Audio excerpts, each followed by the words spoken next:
Excellent strength and perfect clarity is the 5x5.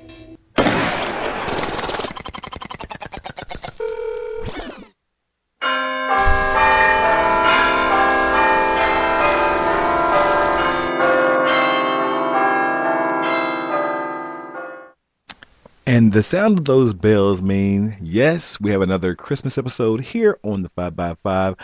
My name is David, and this is Real Talk with David and Nikki.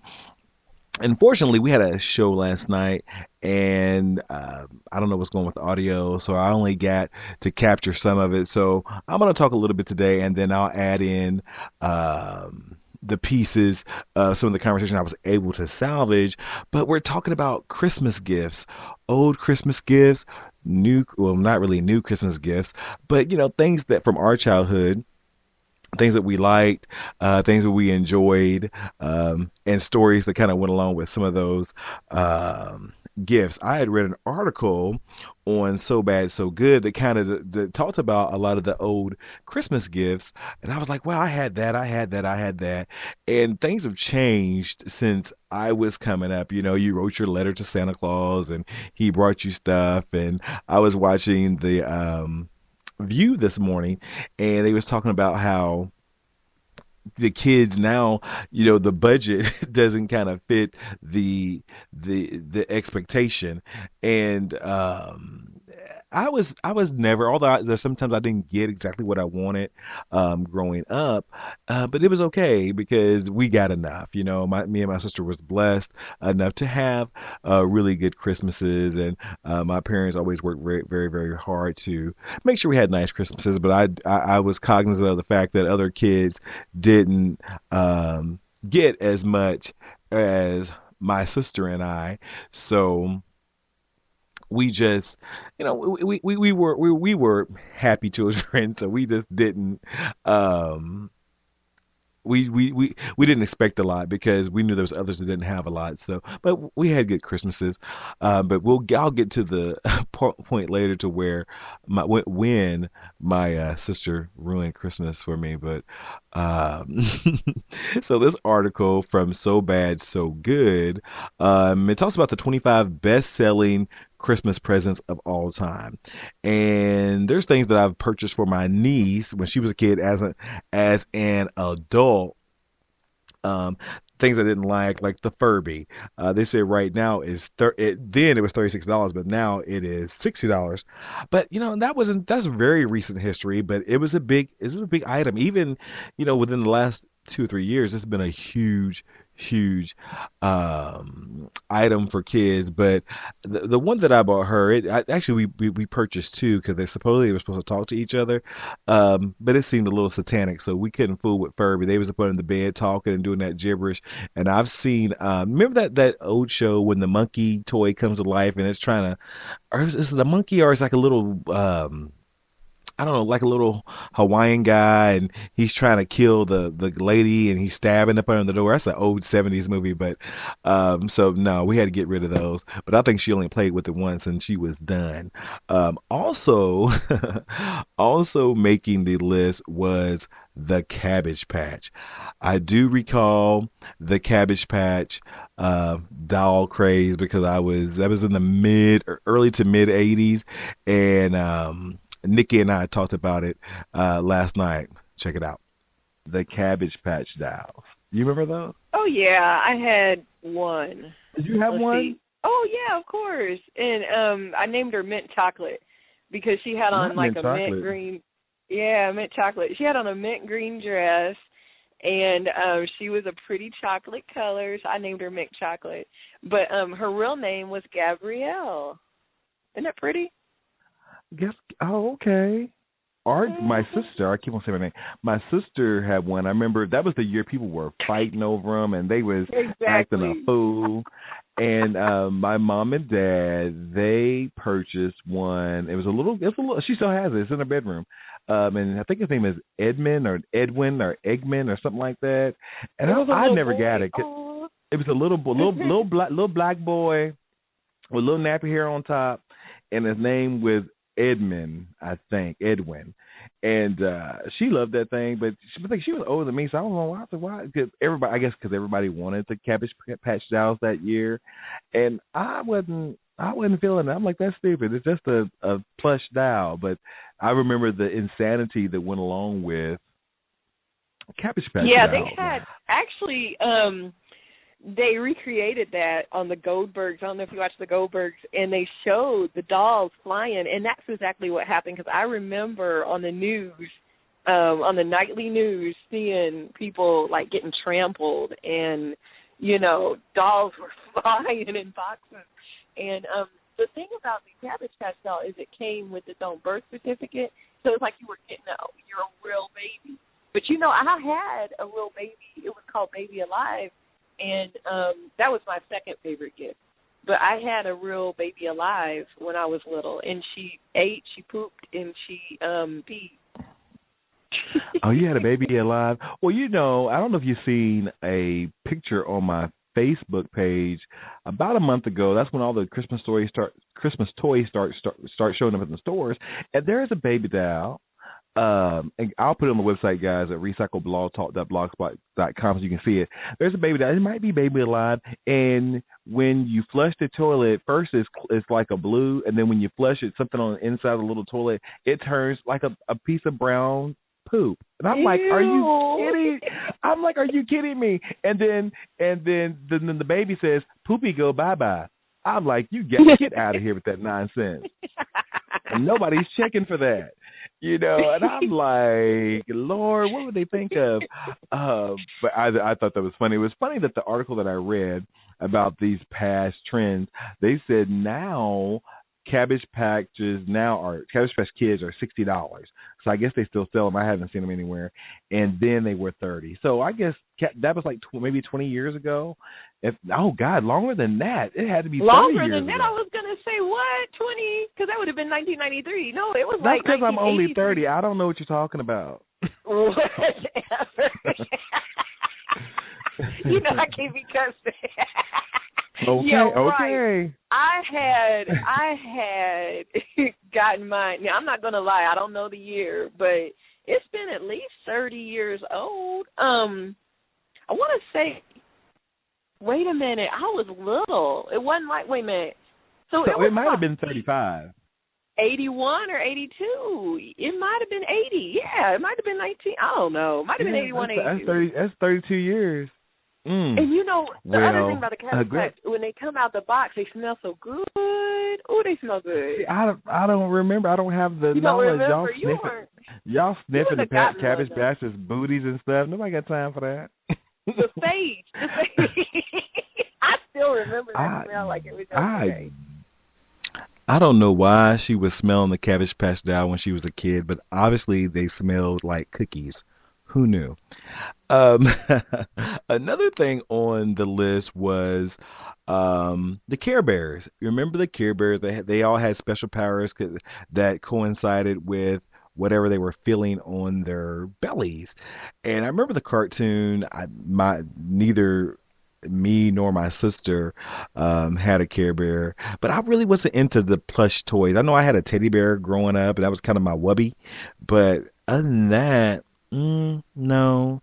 I know one set of gifts, and they're still making them because they're still around, were the Power Rangers. And that would have been back in I guess it was the early 90s, 95, 96. My niece was born in 91, and she loved the Power Rangers. So I remember buying her the two gloves for the Pink Ranger, and when she put them together, they made a sound like she was chopping something. She wore them for 2 days, and she never seen them again. But and that's the thing about Christmas gifts. The kids, like my nephew now, he plays with his gifts. Last year he received an Xbox Live or Xbox something and a Nintendo 3DS. I haven't seen him play with either one of those things in this recent year, but I guess little boys like that or kids like that in general. I play with my toys all the time. And another thing that made the list was the Atari. Huge. I mean, huge. In the early 80s, I say 82, 83, this was the to have gift. It might have been 81. And my parents, it was so funny because when At that point, I knew there wasn't a Santa. We'll talk about that later. But I remember them putting it in the uh, living room because they had to walk past my bedroom. So I waited till they went to sleep, and I went in there to see what they put in there. And I'm like, oh my god, because my dad would always set it up. It was ready and had like some wrapping paper on top with the bow. It was already attached to the TV, and I was like, "Oh my god, I got an Atari!" I was so happy. And I remember the first game we got. We only had one game because it was expensive for the time, but it was a Pac-Man and the combat game that came with it. But check out what I had to say about the Atari 2600. It's my favorite gift, hands down, and believe it or not, I still have it. And this was the Atari 2600. Yes, the real major game system. It's in my mother's basement in the very, very back. And I had I kept collecting the cartridges. I had like 200 cartridges to go with it. But I would play that from the time I got up to the time I went to bed. Wait. I love my Atari. Wait, let's have a moment of silence for the Atari. Okay. I love that thing, and it still works. It still works because I remember. It might not work now, but several years ago, I hooked it up to a television, and it still works. Put that thing in a museum. Oh well, my no, they've actually brought it back. I've seen it at Walgreens or CVS or something and it comes with like some built-in games, but it's still the same console deal. It's like $29.99 or something like that, and but it comes that's not like the original game. No, I had the original. What was your favorite game? Mine was Pac-Man, but then Donkey Kong was a close I was second. not good at Pac-Man, and the thing about Pac-Man, it wasn't like the arcade game because Pac-Man would eat the whatever the little things were with the back of his head. I liked when they redid it and they made Miss Pac-Man, which was a lot better. I liked Miss Pac-Man, but I liked some of the obscure games like there was a cop game. I liked a game called Haunted House. But there was a Spider-Man game, the Superman game, the basketball game. I still have all those games. Defender was probably one of my most favorite, and Yar's Revenge. So all you old geeks, Yar's Revenge was a hot game. And then Space Invaders. Everybody loves Space Invaders.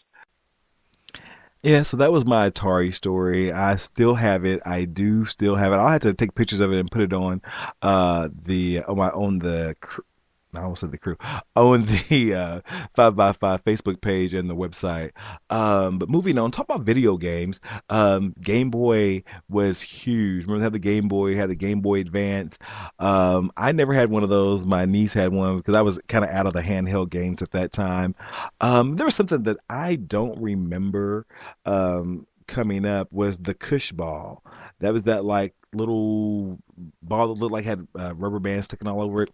I never got that, never understood it, but I didn't have one. And then there was another thing that I didn't have, and this is probably more recent history as well, is the Robo Sapien. It really didn't do anything. It had like some pre-existing movements and sayings, but obviously it was a big gift one year. I remember buying the scooter. Remember the Razor scooters for my niece, and I remember that was huge. And I was working in retail at the time, and we couldn't keep them in stock. I mean, people were losing their minds over the Razor scooters. But one game that really got me in trouble, one year my grandmother had purchased Rubik's cubes for my sister and I, and I got in really big trouble because I was a little jealous and a little envious of my sister. But listen to the story and you'll find out what happened to me. The Rubik's cube, 80s gift. They said it was 81, but I think it could have been 81. And I remember my sister and I was having a race. My grandmother bought them. You remember my grandmother? She bought us each a Rubik's Cube for Christmas. And I remember Audra and I say my sister's name. Her name is Audra. Had a race. And she was on one side of the room. I'm on the other. And so she beat me doing her. And I didn't think it was possible because at that time I thought I was smarter than anybody. It didn't matter who they were. And so I take my Rubik's Cube and I launch it at her face. The Rubik's, yes, child. The Rubik's Cube hits her in the eyeball. Her eye swells up and she screams. And I remember my mom beat me within an inch of my life. She's like, you could have put her out. But I remember, that's how I remember the Rubik's Cube so well, because I tried to put my sisters out with it because we were racing and she beat me with it. I love the Rubik's Cube, and I could never get them quick enough, get them solved quick enough, and I would get so frustrated. I would throw it too. That must run in the family. Look, I didn't have no one to hit because I ain't got no sisters and brothers. So I just throw it down. Yeah, but I love that. Yeah, see, obviously Nikki and I are very violent, or we're very violent children, because that was just mean. I'm like, that's one of the meanest things I've ever done to my sister, was almost put her out with a Rubik's Cube. But they still sell them. I still see them all over the place. They were gone for a while, then they kind of made a resurgence, and they came back. There was also two other of really popular gifts for Christmas back before I even knew they were popular, like in the 50s, I believe it said 50s or 40s, the Slinky. Remember the Slinky? I see it now, but remember they stopped making the metal Slinky because it was cutting kids up, and they made the plastic one. But now the metal ones are back, so I'm sure they're safer now. But I remember years ago, I don't think I ever had one that was new. I might have got one, or friends. But once that Slinky had one kink in the metal, it was no longer a Slinky, it was a Slink, because it never did anything. And also, this is from the 30s, Mr. Potato Head. Can you believe Mr. Potato Head was one of the huge gifts for kids? They wanted it. I'm like, it's just so funny how things have changed. How people think. Kids from that time thought that was a huge gift. Now these kids want iPods, iPads, iPhones, tablets, laptops, all this expensive stuff. I'm like, where's the mindset of? But Sherry Shepherd said this morning on The View, she was like, these kids, because they want this stuff, they want their own, because we let them play with ours all day long. And I'm like, that's really, really true. Whoopi was saying that, she'd give some people give their kids a budget. Santa only has $50 to work with. You check the things you want, and he'll see if he can get it for you. But let's take one more big gift for girls, and Nikki had one. I bet you can guess what it is. Little oven, the Easy Bake. Oh my God, I love me some Easy Bake oven. You see, my sister had one, but she would never let me partake in the her culinary arts, because she would always eat it, because it wasn't that big. It wasn't that but a mouthful, and she would It was the size of a cupcake, but it was thinner than a cupcake. And let me tell you, they had two or three flavors, like vanilla, lemon, and then it was like a strawberry, and then it was a chocolate. That vanilla, oh my goodness, was delicious. I don't even know if they still make that. But did your mom and them, did they always keep on buying you the little package to make stuff with? Did you always have a lot of that stuff? I don't remember throughout the year. Because it only came with like 2 or 3 recipes and a little powder stuff that came with it. Yeah, my sister never let me eat the Easy Bake oven stuff. But like I said, you only got a couple, like the little mixes to mix when you first bought it, and I don't think my parents bought her anything after that. I think they tried to like use a regular cake mix and then refrigerate it and let her bake the little stuff in the oven. But I don't remember her sharing anything with me. I guess that's why I would tear up all her Barbie dolls and rip the heads off and break the legs off. I'm sure that has some kind of psychological significance. But anyhow, we're going to take a really brief break, and we're going to talk about Santa Claus. Merry Christmas and a Happy New Year.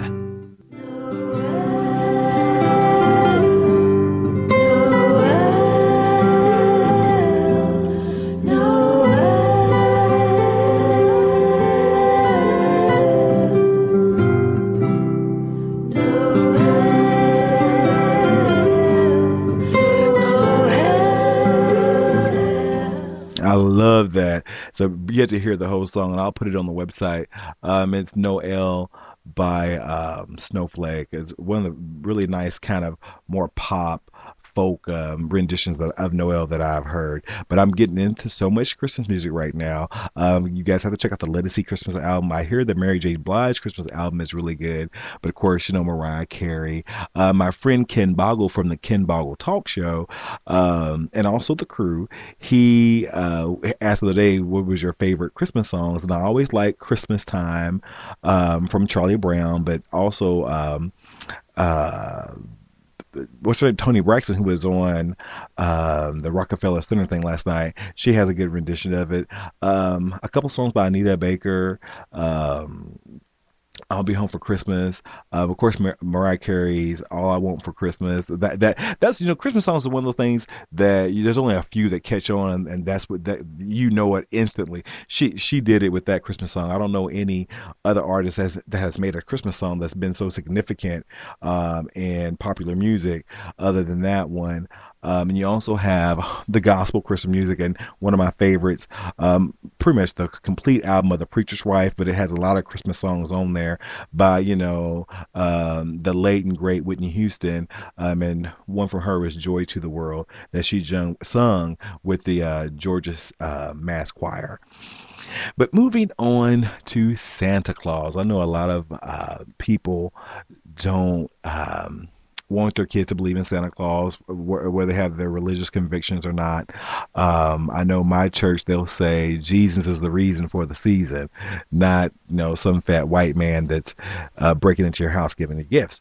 But I think there has to be a belief. My cousin, we talked about it last night, she was saying that you have to believe in the magic of Christmas, and the magic for me is doing something for your fellow man, being receptive. That's why I love Christmas time, because people are a little nicer unless they're out in the stores acting a fool trying to buy these gifts. People are normally nicer, and I think that's what the season is about. And from a Christianity standpoint, that's what his birth meant. You're coming to he was born to save mankind, and I think that's the message. Even if you don't believe, I think the message is we have to take care of one another while we're on this earth. We got only one shot at doing some good or fulfilling our purpose. And I know some people we don't fulfill our purpose, or we don't realize our purpose, but there are the few that do. And I try to be a little nicer. Not that I'm not nice. I'm cognizant of my behavior. I am human.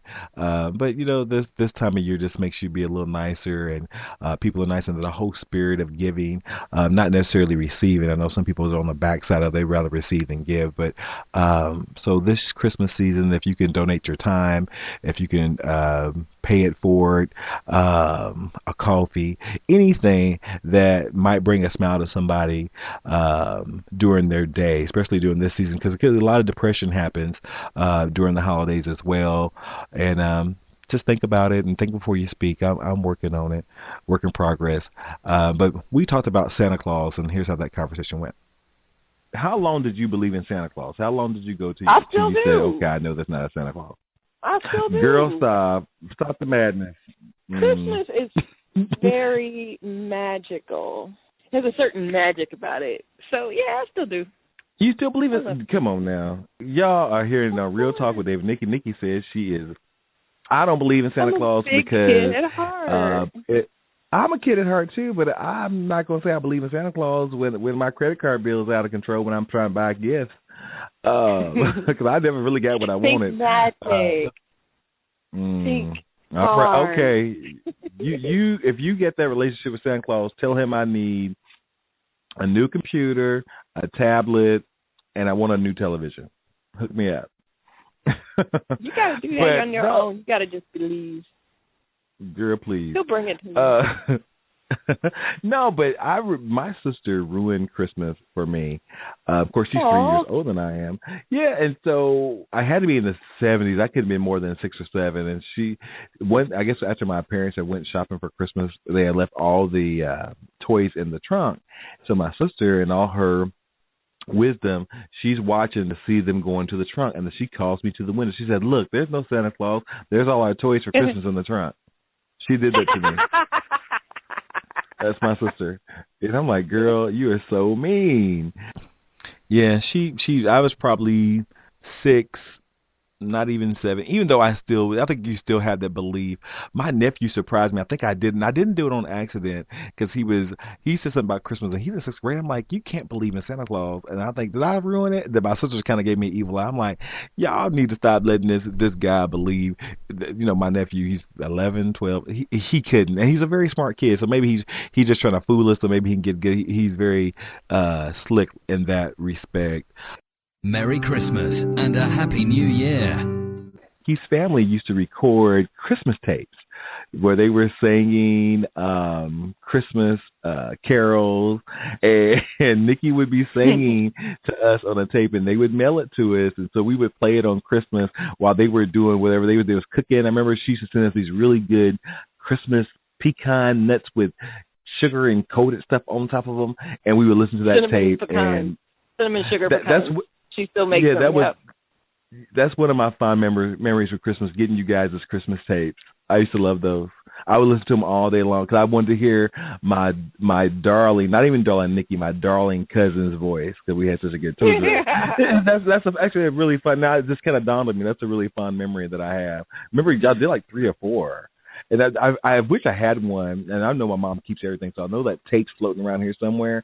And there was some song she was saying, something in Ivy too, and she was like the soloist. It was so funny. Yeah, that was one of my most fond Christmas memories from the past. Nikki, my co-host, she would her family would send us Christmas tape. So that was really a lot of fun. But I was talking about earlier, if you haven't, it was Ken Boggle from the Ken Boggle Talk and Donovan from the Off Limits Show. They joined me on we have a show called The Crew, and we had Sorted Lives star Jason Dotley on. So check that out. Just type in The Crew Show on Spreaker, and you'll be able to pull that episode up. It was really good. He's a great guy, very down to earth. He doesn't have that celebrity complex. So we actually had a good time with him. So what else is there? There's not much else to talk about. We went through, a lot of the Christmas gifts, things that we enjoyed as kids, and we share something this year. Hopefully next week we'll be back on schedule. Sorry it came late this week, but we'll be back on schedule. So send us a tweet at the 5x5, the 5's numeric, or check out the Facebook page, facebook.com/the5x5, completely written out. Or check out our website and leave a comment there. And please don't forget to subscribe to us on iTunes. I wish you guys a very Merry Christmas. And of course, we'll have a couple more Christmas episodes prior to Christmas.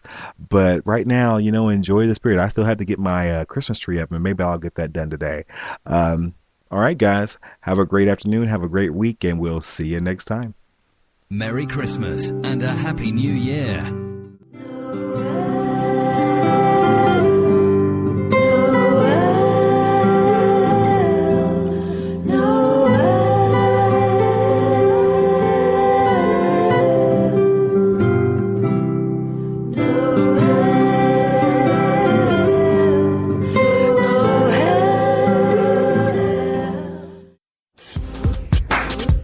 Check us out on Facebook at the 5x5, or tweet us at the 5x5, or go to Recycle Blog Talk for past shows.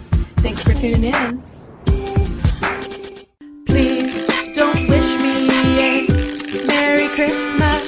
Please just skip to a Happy New Year. Please don't wish me a Merry Christmas, though I hope yours is filled with love and cheer.